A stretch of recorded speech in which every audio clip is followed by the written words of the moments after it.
Hello दोस्तों, मेरा नाम उजाला है और मेरे ब्लॉग में आप सबका स्वागत है। तो मैं मीशो फ्लिपकार्ट पे काम करती हूँ। मैं डेली रूटीन में मेरे जो ऑर्डर आते हैं मीशो फ्लिपकार्ट पे उन सब ऑर्डरों को मैं पैक करती हूँ, फिर उसके बाद डिस्पैच करवा देती हूँ। ये तो मेरा डेली रूटीन है जो मैं रोज़ करती रहती हूँ। अब मैं आपको कुछ इंटरेस्टिंग बता रही हूँ। जो 3 महीने पहले जब बिज़नेस स्टार्ट किया तो उसका एक्सपीरियंस क्या था मेरे साथ, और मैंने कौन सी सबसे बड़ी गलती कर दी और उससे सीखने को मुझे क्या मिला। ये सबसे पहले मेरी गलती थी कि जब भी मैंने बिजनेस स्टार्ट किया, जब मैं ऑर्डर पैक करके डिस्पैच बॉय को देती और डिलीवरी हो जाता, वो प्रॉफिट मेरे बैंक में आ जाता, लेकिन मैं प्रॉफिट नहीं निकाल पाती। इससे मेरे बहुत सारी मुश्किलें आई। तो सबसे पहले जब मैंने ये बिज़नेस स्टार्ट किया तो मैंने जीएसटी बनाई। जीएसटी मैंने सीए से बनवाई, तो सीए ने 1 महीने में जीएसटी बना के दे दिया। मैंने 2500 रुपये खर्च किया अपने बिजनेस में जीएसटी बनाने के लिए। तो मेरा बजट था 30,000, और 30,000 मैंने कैसे इन्वेस्ट किया, किस तरह से मैंने प्रोडक्ट ढूंढे और कैसे मैंने इन्वेंट्री पे खर्च की। तो मैं तो थी न्यू और मुझे कुछ पता नहीं था, लेकिन नॉलेज तो मुझे सब कुछ थी। फिर भी मेरे से एक गलती हो गई, तो उस गलती को मैंने किस तरह से सुधारी। तो मैं तो थी नई, तो मैं मार्केट में गई। पहले मार्केट में जाने से पहले मुझे कुछ नहीं मिला, प्रोडक्ट भी नहीं मिले, लेकिन मैं मार्केट घूमी, मैं बहुत कंफ्यूज थी। जो प्रोडक्ट लेना था उन सेलर से मैंने कांटेक्ट किया, वहाँ पे मैंने जाके विज़िट की। मुझे बहुत अच्छा लगा, प्रोडक्ट भी मुझे बहुत अच्छे लगे, तो मैंने सैंपल के लिए सबसे पहले एक लिया। फिर उसके बाद जब मैं विज़िट करके आई तो उसके मुझे बहुत सारी क्वांटिटी में चाहिए था, वर्क में चाहिए था प्रोडक्ट, तो मुझे ज़्यादा क्वांटिटी में चाहिए था, तो मैंने वहीं से मंगवा लिया। तो अगर आप न्यू सेलर हो तो कोशिश करिए कि पहले ऑनलाइन से मत मंगाइए, पहले वहाँ पे जाके आप विज़िट कराइए, तभी अपना प्रोडक्ट आप ज़्यादा क्वांटिटी में मंगवा सकते हैं। इससे आपका ये होगा कि आपको ट्रस्ट रहेगा और वहाँ पे आप पता भी रहेगा कि आप कहाँ से लाए हो और किस जगह से लाए हो। तो फिर मैंने ऐसे ही 3-4 प्रोडक्ट सर्च किया और मैंने ऐसे ही मंगवाए। फिर उसके बाद मैंने प्लेटफॉर्म चुने, तो सबसे पहले मैंने फ़्लिपकार्ट पे अपना काम स्टार्ट की थी, क्योंकि मुझे फ़्लिपकार्ट पे नॉलेज था और मुझे हैंडल करने भी आता था। तो सबसे पहले मैंने उस प्रोडक्ट लिस्टिंग किया फ़्लिपकार्ट पे और उसमें मेरे ऑर्डर आने लगे। तब मैंने 2 महीने मेरे अच्छे खासे ऑर्डर आने लगे और मैं उसे अच्छे से हैंडल कर पा रही थी, और मैं पैकिंग भी करके डिलीवरी पिकअप बॉय को दे रही थी। फिर उसके 2 महीने के बाद मैंने मीशो पे अपना काम स्टार्ट की। तो मीशो पे तो मेरे ऑर्डर आने लगे।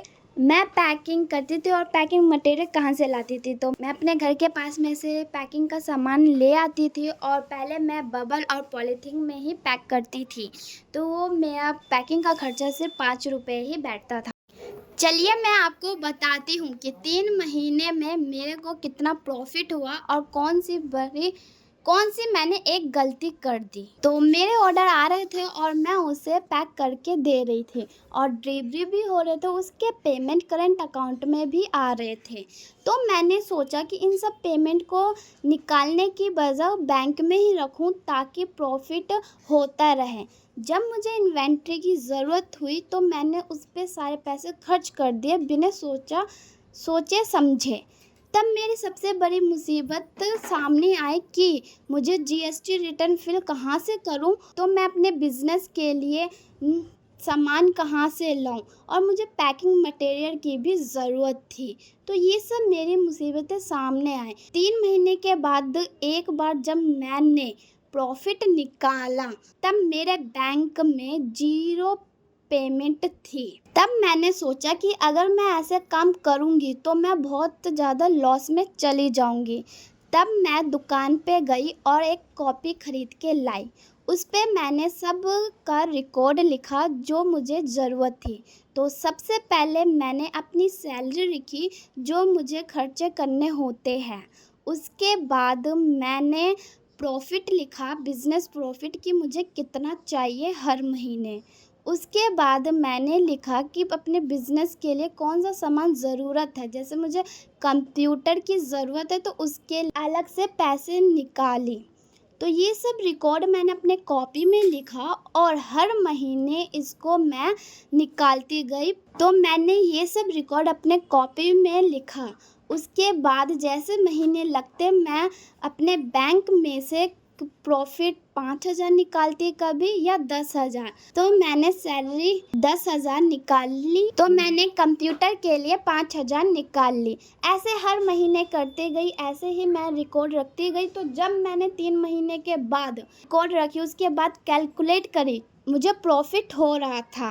तो मुझे समझ आ गया अगर मुझे अपना ई-कॉमर्स का बिजनेस करना है तो मुझे ऐसे ही रिकॉर्ड रखना पड़ेगा और टाइम टू टाइम हर महीने फिल करना पड़ेगा अपने कॉपी में। तो मैं ऐसे ही करती हूँ और इससे मैं बहुत ज़्यादा प्रॉफिट में रहती हूँ और मुझे किसी चीज़ का टेंशन नहीं रहता। जब भी मैं कंफ्यूज हो जाती हूँ कि मैंने किसी के पैसे दिए, मैं कंफ्यूज में नहीं रहती। मैं अपने कॉपी में रिकॉर्ड देख लेती हूँ कि मैंने रिटर्न फाइल कब किया था, किस महीने की थी और प्रॉफिट के लिए कितना पैसा निकाली थी। तो अगर आप भी ऐसे करते हो तो आप भी प्रॉफिट में ही रहेंगे। जो न्यू सेलर होते हैं वो सब सोचते हैं कि हम अपना पैसा जो भी बिजनेस जो न्यू सेलर होते हैं वो सोचते हैं कि हम अपना पैसा बैंक में ही रखें ताकि पैसा बढ़ता रहेगा। तो इससे आप लॉस में जा सकते हैं, क्योंकि अगर आप नहीं निकालते हर महीने तो आप कंफ्यूज में ही रहेंगे कि मुझे कितना प्रॉफिट हुआ हर महीने और मुझे किस चीज़ की ज़रूरत है। अगर आप निकालते हैं हर महीने तो आपको पता चलता रहेगा। तो ये थी मेरी सबसे बड़ी गलती कि जो मैंने नहीं निकाली थी। जब मुझे समझ आया तो मैंने फ़ौरन ही निकालना स्टार्ट कर दी। आपको ये सब गलती नहीं करनी है। ये सब मैंने अपने एक्सपीरियंस से बताया है। और मैं आपको बता दूं तो मुझे प्रिंटर की भी बहुत ज़रूरत थी, तो मैंने ऐसे ही कॉपी में रिकॉर्ड रख के हर महीने प्रिंटर के लिए पैसे निकालती गई। और 3 महीने के बाद जब मेरा प्रिंटर के लिए पैसे हो गया तो मैंने प्रिंटर भी खरीद ली। ऐसे ही रिकॉर्ड रखते हो तो आप प्रॉफिट में ही रहते हो। जब मुझे ज़्यादा प्रॉफिट होता है तो मैं ज़्यादा पैसे निकालती हूँ। तो ये तो था मेरा एक्सपीरियंस कि मैंने बहुत बड़ी गलती कर दी, लेकिन मैंने सुधार भी लिया। अगर ये वीडियो अच्छी लगे तो कमेंट करके ज़रूर बताना। आज के लिए बस इतना ही। अगर आप मेरे चैनल पे न्यू हो तो सब्सक्राइब करना ना भूलें। तो बाय बाय।